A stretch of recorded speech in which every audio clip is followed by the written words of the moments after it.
자, 반갑습니다. 시스템 분석과 설계 실습 3주차 수업을 시작하겠습니다. 자, 오늘 수업할 내용은 첫 번째, 코드란 무엇인가를 시작을 하겠습니다. 이 코드를 만들어주는 것을 코딩이라고 얘기를 하는데요. 지금까지 코딩이다 라고 하면 비주얼 베이직이나 C 언어에서 배웠던 프로그래밍 언어를 만들어주는 것을 코딩이다 라고 이야기를 했었습니다. 그러나 이제 이번 시간부터는 시스템 분석과 설계라는 과목에서 코드라는 것이 무엇인지, 지금 여러분들이 생각하시는 그런 프로그램과는 다른 코드라는 것을 인식을 해 주셨으면 좋겠습니다. 자, 두 번째로 코드의 종류에 대해서 조사를 해 보도록 하겠습니다. 코드를 사용하는 데 있어 가지고 사용 목적이라든지 사용 범위에 따라서 다른 형태의 코드가 나오는데요. 그런 것도 한번 확인해 보도록 하겠습니다. 자, 그리고 코딩 오류라고 해서 코드를 만들어주는 과정에서 오류를 만들어주는 일들이 생기게 됩니다. 그래서 어떤 종류의 오류가 있는지 보시도록 하고요. 그리고 이 세 가지 종류를 이야기를 하면서 지난 2주차 수업과 마찬가지로 정보 처리 산업기사를 중심으로 해서 설명을 하도록 하겠습니다. 자, 마지막으로 토론 주제를 만들었는데요. 토론이라기보다는 이거는 실습이 되겠습니다. 앞에 이야기했던 코드의 종류, 코딩 오류를 이해를 하고 난 다음 주제에 따라서 각자 실습을 한번 해보시는 걸로 하겠습니다. 자, 시스템 분석과 설계 실습 3주차 수업 시작하도록 하겠습니다. 자, 우선 코드라는 것이 어떤 기능을 하고 있는 건지 먼저 한번 보도록 하겠습니다. 여러분들이 잘 아시는 바로 둘리의 주민등록증인데요. 잘 보시게 되면 둘리가 부천시에 주민으로 되어 있습니다. 부천시 시민으로 되어 있죠. 자, 보시면 둘리라고 되어 있고요. 83년 4월 22일생 그리고 1185600인데요. 이걸 보시게 되면 여러분도 아시겠지만 남학생이라는 걸 알 수 있습니다. 83년생이고 생일이 4월 22일 얼마 남지 않았네요. 네. 이것만 가지고도 얘가 나이가 몇 살이구나, 몇 월에 태어났구나, 남자구나, 여자구나, 어느 지역에서 태어났구나 라는 걸 알 수가 있죠. 자, 이런 식으로 만들어준 게 바로 코드입니다. 이 주민등록번호가 만약에 없다 그러면 어떻게 알 수 있을까요? 이 사람이 남자인지 아닌지 표기를 하기 위해서 주민등록증에 남자, 여자 표기를 해야 될 부분이 있을 거고요. 나이는 매년 바뀌는 거기 때문에 그 날짜를 따로 표현하기 위해서 1983년 4월 22일생 어쨌든 그런 내용들이 들어가다 보면 지금 여기 주민등록번호 한 줄에 표현되는 것이 한 가지, 두 가지, 세 가지, 네 가지, 다섯 가지, 여섯 가지 이상의 정보를 만들어야 되니 이 작은 주민등록증이 굉장히 복잡해질 수가 있을 겁니다. 근데 코드를 만들어 놓고 보니 아주 간단하게 한 줄로 표현이 가능하죠. 자, 그래서 코드란 무엇인가를 정의를 하는 것을 이렇게 얘기를 합니다. 컴퓨터에서 자료를 쉽게 하기 위해서, 자료 처리를 쉽게 하기 위해서 사용하는 기호를 가지고 코드다라고 이야기를 합니다. 바꿔서 얘기하면 코드만 보면 그게 무엇인지 알 수 있도록 해주는 거죠. 제품 코드를 보게 되면 이 제품이 어떤 목적의 제품이다 라고 알 수 있도록 해주고 여러분들의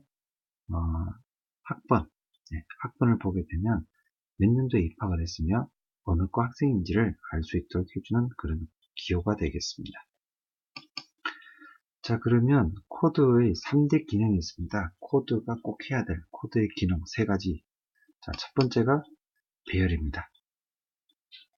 키순, 아니면 입학한 순, 아니면 우리 학번 같은 경우에는 배열을 힌트로 떼고 있습니다만 그 배열 형태가 기억, 니은, 순으로 되어 있죠. 자, 두 번째가 분류입니다. 분류는 남자, 여자 분류하는 것, 키 큰 사람, 키 작은 사람 분류하는 것, 기타 등등 여러 목적을 해서 분류를 할 수가 있을 겁니다. 자, 세 번째로 식별입니다. 시퀄이라는 것은 같은 코드가 안 나와야 된다는 이야기와 똑같습니다. 그래서 코드 만들 때 몇 명 정도의 사람을 이용해서 코드를 만들 거냐, 코드를 만들 대상이 얼마나 많으냐 하는 것도 중요하게 되는데요. 잠시 후에 코드 만드는 부분에서 한번 설명을 하도록 하겠습니다. 자, 코드의 기능은 기타 기능 보시게 되면 표준화, 그리고 암호화, 그리고 확장성, 자, 그리고 연산, 그 다음에 단순화 등이 들어가게 되는데요. 이것들은 코드를 만들어 놓고 표준화를 함으로 인해서 누구든지 이렇게 하면 만들어지는구나 라고 알 수 있도록 해주는 거고요. 암호화라고 하는 것은 우리 주민등록번호처럼 누군가가 이걸 봤을 때 일부는 알 수는 있겠지만 중요한 데이터는 페리티 코드라고 있는데요. 그런 부분은 모르도록 할 수 있는 것도 있습니다. 그리고 확장성이다라고 하는 것은 사람이 늘어날수록 주민등록번호는 계속 부여가 되어야 될 겁니다. 그렇더라도 앞에 있는 세 가지 이야기 중에서 중복되는 부분 이런 것들이 없을 수 있도록 해주는 확장이 가능한 걸 얘기를 하고 있고요. 연상 또는 표의성이라고 얘기하는 것은 코드만 보더라도 이게 어떤 물건이구나 라고 예상을 할 수 있도록 해주는 게 되겠습니다. 자, 그리고 단순화시킴으로 인해 가지고 누구든지 인식이 쉽게 해주는 건데요. 반대 성격을 얘기하고 있는 관로 안의 내용은 호환성, 아무나 똑같아진다는 의미를 두고 있고요. 자, 그리고 중복성은 반복되는 얘기입니다. 절대 반복되어서는 안 되는 게 코드죠. 자, 그리고 복잡성입니다. 코드를 보고 복잡하게 해석할 수 있다 그러면 이거는 코드로서의 기능은 할 수 없다고 보시면 되겠습니다.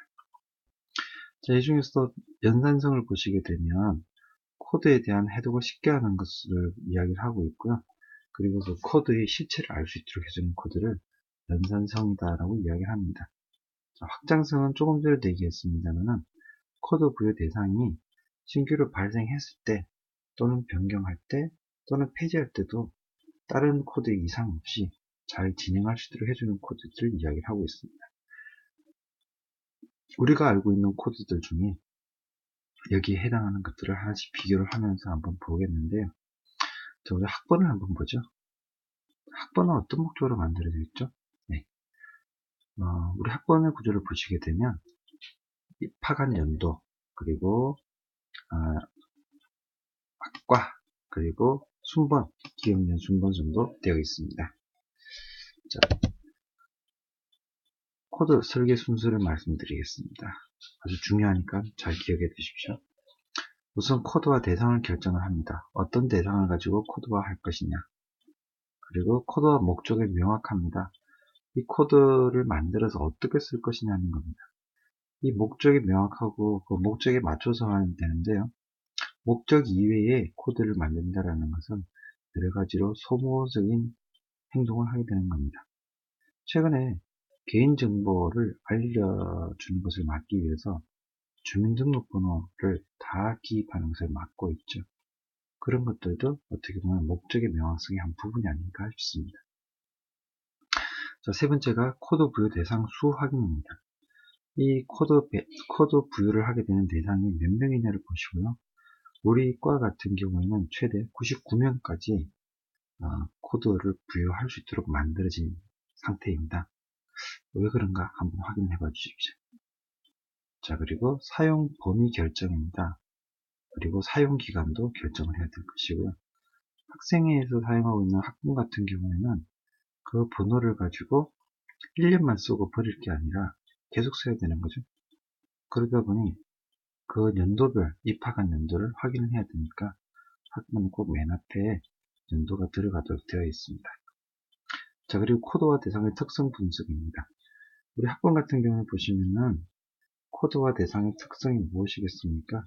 언제 입학을 했느냐, 그리고 어느 과를 다니느냐, 그리고 그 과 내에서는 구분을 어떻게 할 것이냐, 그렇게 되어 있습니다. 자, 그리고 코드 부여 방식의 결정인데요. 이 코드 부여 방식은 코드의 종류하고 연관이 되니까 잠시 후에 설명을 하겠습니다. 그리고 이렇게 1번부터 해서 7번까지 내용을 문서화 시키는 게 굉장히 중요합니다. 문서화 시켜서 코드표를 만들어 주게 되는데요. 예를 들어 이 문서화라고 하는 부분은 학번의 경우 맨 앞에 두 자리는 입학연도, 그 다음 두 자리는 학과, 그 다음 두 자리는 번호, 이렇게 부여를 하는 경우가 되겠습니다. 자, 코드 설계시 유의사항 보겠습니다. 자, 코드는 기계 처리의 용이성입니다. 기계 처리를 쉽게 할 수 있다고 하는 것은 결국에는 컴퓨터에 입력하기 위하다라고 보시면 되겠고요. 컴퓨터에 생성할 수도 있겠고 컴퓨터에 입력할 수도 있는 아주 쉬운 방법으로 만들어주는 게 필요할 거고요. 취급의 용이성입니다. 직업의 용이성, 결국에는 사용하는 사람들 입장에서나 본사 입장에서 수정이라든지 문제기라든지 추가 가능할 수도 해주는 것들입니다. 제일 중요한 것 중에 하나가 분류의 편리성입니다. 학번을 이용해서 표현할 경우에는 학과라든지 입학연도를 확인할 수가 있겠고 주민등록 번호 같은 경우 남자나 여자 또는 태어난 연도들을 분류할 수가 있을 겁니다. 자, 코드 설계시 유의사항 또 하나 보시게 되면 단순성입니다. 단순해야 됩니다. 그리고 고유성은 오직 하나만 인지를 해야 됩니다. 똑같은 번호가 두 개 있으면 안 되겠죠. 주민등록번호가 두 개라고 생각을 해보십시오. 곤란하겠죠. 자, 그리고 표의성입니다. 표의성은 그 코드만 보면 이게 무엇이다 라고 알 수 있도록 해주는 거고요. 공통성이라고 하는 것은 분류할 수 있는 기능과 같다라고 보시면 되겠습니다. 그리고 체계성이라고 하는 것은 몇 자리부터 몇 자리까지는 어떤 의미다 라고 해서 틀을 만들어 놓는 것을 얘기를 하고 있고요. 여기에 반대되는 것들이 다양성입니다. 코드를 가지고 다양하게 표현할 수 있는 것은 복잡해지기 때문에 좋은 게 아니고요. 비체계성입니다. 자릿수를 예를 들어서 인원수를 나타내는 부분은 세 자리만 쓰겠다라고 했는데 그 세 개가 갑자기 네 자리를 늘어난다거나 다섯 자리를 늘어난다거나 하게 되면 체계가 없어지는 거죠. 저를 복잡하면 안 된다라고 말씀을 드렸습니다. 자, 코드의 종류 보도록 하겠습니다. 지금 보시는 이 그림은 컴퓨터입니다. 지금은 볼 수 없겠지만 예전에 만들었던 IBM 컴퓨터라고 보시면 되겠습니다. 여기 보시면 모니터라든지 키보드 같은 건 보이지가 않죠. 예전에는 이게 판도의 컴퓨터였는데 지금 여러분들이 손에 들고 다니는 스마트폰보다 속도가 엄청 떨어진다고 생각하시면 됩니다. 자, 코드의 종류 보게 되면 순수 코드라고 있습니다. 그냥 들어오는 순서대로 코드가 부여되는 것들인데요. 예를 들어 책이 도서관에 한 1000권 정도 들은다 생각을 하게 되면 최고컨 숫자는 1000이라는 숫자일 경우 1000 될 것입니다. 그 다음 들어오는 걸 1001, 일단 1002 이런 식으로 해서 자연스럽게 넣어주는 것을 이야기하고 있습니다. 자, 두 번째가 구분 코드입니다. 구분 코드, 남자, 여자 구분하는 것, 그 다음에 나이 구분하는 것 등등의 목적으로 해서 구분 목적으로 만들어진 코드를 이야기하고 있습니다. 세 번째가 그룹 분류입니다. 구분 코드하고 그룹 분류 비슷하게 보이는데요. 이 그룹 분류 같은 경우에는 큰 회사에서 부서와 그리고 하는 일에 따라서 분류하는 일들을 많이 하고 있습니다. 자, 그리고 십진 코드입니다. 십진수를 가지고 분류를 하는 것을 얘기를 하고 있고요. 저는 표의 숫자입니다. 표의 숫자라고 하는 것은 의미를 두고 있는 숫자들을 이용한 경우다라고 보시면 되겠습니다. 자, 그리고 연산 코드입니다. 연산 코드라고 하는 것은 이 코드를 보고 뭔가를 이해할 수 있는 그런 코드들인데요. 하나씩 보시게 되면 우선 순서 코드 같은 경우 1년 번호를 이야기하고 있습니다. 주어지는 순서대로 번호를 만들어지는 것을 이야기를 하는데요. 코드와 대상 항목을 어떤 일정한 배열로 해서 1년 번호를 코드로 작성하는 것을 이야기를 하고 있습니다. 근데 이게 장점은 있는데요. 일단은 번호로 배열하기 때문에 단순하고 이해하기 쉽다는 장점은 있습니다. 그리고 순서가 발생한 순서대로 코드가 부여되기 때문에 확정성도 좋다고 보면 됩니다. 그냥 무조건 붙여주면 되니까요. 그러나 명확한 분류 기준이 없음으로 인해서 코드 분류가 어렵습니다. 자, 그리고 누락된 자료가 발생할 경우에 삽입이 어렵거나 또는 중간에 지운다거나 하는 것들도 어려움이 있습니다. 예를 들자면 교실 입장한 순서대로 번호를 붙여주는 경우죠. 혹시 중간에 누굴 빠뜨렸는데 그 친구를 넣기 위해서 1, 2, 3, 4, 5, 6, 7, 8, 9, 10을 하다가 중간에 1.5, 2.5 이렇게 넣기는 곤란하지 않겠습니까? 그래서 이런 것 같은 경우에는 사용 목적이 지금 여기 표현이 되어 있는데 항목수가 작고 장례에 다시 작성한 게 없는 경우만 주로 사용을 하게 됩니다. 자, 구분 코드입니다. 구분 코드라고 하는 것은 앞에서 얘기했던 그런 단순하게 순서 코드 형태에서 앞에 있는 두 자리 정도를 분류를 하기 위한 목적으로 사용하는 건데요. 여기 보시게 되면 개발부 같은 경우 시작하는 번호를 01에서 03번 이라고 하고 뒤에 있는 두 번호 같은 경우에는 입력되는 순서대로 부여하는 경우입니다. 예를 들어서 개발부의 1번 학생 1번 사원이다 라고 하게 되면 0101로 부여되거나 또는 0301로 부여를 해줍니다. 기획부의 2번 사원이다 라고 하게 되면 0402로 부여를 해주는 거죠. 이런 구분 코드 형태가 만들어지는 것들이 우선 공통점이 있는 것들이 블록으로 구분한다는 목적이 있고요. 분류를 할 수 있는 아주 큰 좋은 기능이다라고 보시면 되죠. 자, 그리고 적은 자릿수로 많은 항목을 표시할 수 있는 그런 장점을 가지고 있습니다. 자, 그리고 예비 코드를 사용할 수 있어 항목의 추가가 용이하다 하는 겁니다. 적은 자릿수를 할 수 있는 것하고 항목 추가가 용이하다는 것.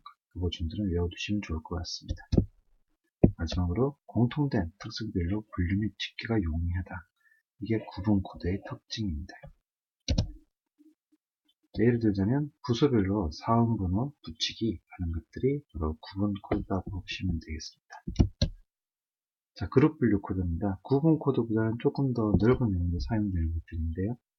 분류에서 대분류와 중분류, 소분류를 나누어서 첫 번째 칸은 대분류 목적으로 숫자를 사용하도록 하고 두 번째, 세 번째 칸은 중분류로 또다시 세 개는 소분류로 사용하기 위한 목적인데 지금 보시게 되면 본사의 개발부의 1팁을 나타내기 위해서 대분류는 본사가 되는 거고요. 중분류는 개발부, 소분류는 팀별로 이렇게 부여를 해주고 있습니다. 자, 여기에서 일정 기준에 따라서 대분류, 중분류, 소분류를 구분해서 분류를 한다라고 하는 것이 그룹 분류 코드입니다. 일단은 정보처리 산업기사 시험 문제에서 대분류, 중분류, 소분류라는 이야기 나오면 무조건 그룹 분류 코드다라고 보시면 되겠습니다. 자, 그 예제로 보시게 되면 부서별 지사라든지 사업부, 팀, 본사 구분하기 위한 것, 그리고 사원번호 앞쪽에다가 붙이게 됩니다. 이런 경우 사원번호는 기업 이용 순이라든지 아이순 또는 입사순으로 붙이게 되고요. 앞에 있는 대분류, 중분류, 소분류 같은 경우는 한 자리는 뭘 하고 두 자리는 뭘 하고 순서를 하게 되는데 우리 학번 같은 경우가 여기에 나와 있는 그룹 분류 코드다라고 보시면 되겠습니다. 자, 10진 코드입니다. 10진 코드라고 하는 것은 앞에서 얘기했던 여러가지 분류 형태하고 비슷하게 보이는데요. 숫자 자체가 도수 분류 코드처럼 어떤 정보들을 가지고 있는 것들을 얘기를 하고 있습니다. 그래서 100번으로 시작하는 것들은 정보처리 기사다. 그리고 10번으로 시작하는 문제다. 그리고 그 중에서 1번, 2번, 3번을 해서 전자 계산기 구조, 데이터베이스, 운영 체제를 구분하는 것으로 이렇게 만들어지는 것들을 10진 코드다라고 보시면 되겠습니다. 자, 다음은 표의 숫자 코드입니다. 이 표의 숫자 코드라고 하는 것은 그 코드 자체가 물건의 정보를 가지고 있는 경우인데요.